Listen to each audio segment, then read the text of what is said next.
வணக்கம். இன்னைக்கு பிரெட் பகோடா எப்படி செய்யறதுன்னு பார்க்கலாம். அதுக்கு 10 பீஸ் அளவுக்கு பிரெட் எடுத்து வச்சிருக்கேன். 5 டீஸ்பூன் அளவுக்கு கடலை மாவு, 2 டீஸ்பூன் அளவுக்கு அரிசி மாவு, ஒரு பெரிய வெங்காயம் பொடியா கட் பண்ணது, கொஞ்சம் கருவேப்பிலை பொடியா கட் பண்ணது, 2 பச்சை மிளகாய் பொடியா கட் பண்ணது, 1/4 டீஸ்பூன் அளவுக்கு சோம்பு. இப்போ இந்த பிரெட் எல்லாம் நல்லா பொடியா பிச்சு போட்டுக்கலாம்.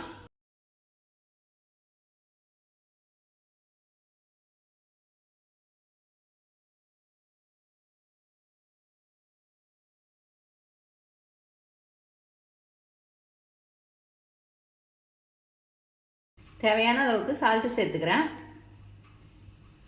இது எல்லாத்தையும் நல்லா கலந்துட்டு கொஞ்சமாக தண்ணி தெளித்து பிசைஞ்சிக்கலாம்.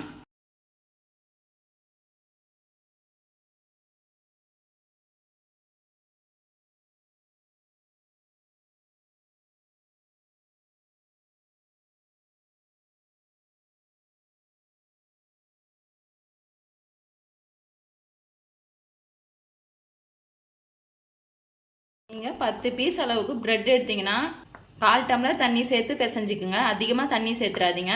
உதிரி பதமாகவே கலந்துக்குங்க. இப்போ சின்ன சின்ன பகோடாவாக போட்டுக்கலாம்.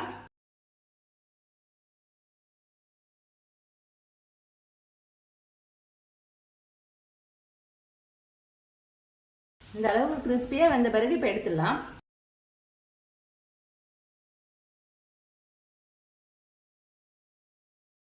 கிறிஸ்பியான இந்த பிரெட் பகோடாவை நீங்களும் வீட்டில் செஞ்சு பாருங்கள். செஞ்சு பார்த்துட்டு எப்படி இருந்துச்சுன்னு சொல்லுங்கள். லைக் பண்ணுங்கள், ஷேர் பண்ணுங்கள், கமெண்ட் பண்ணுங்கள், சப்ஸ்கிரைப் பண்ணுங்கள்.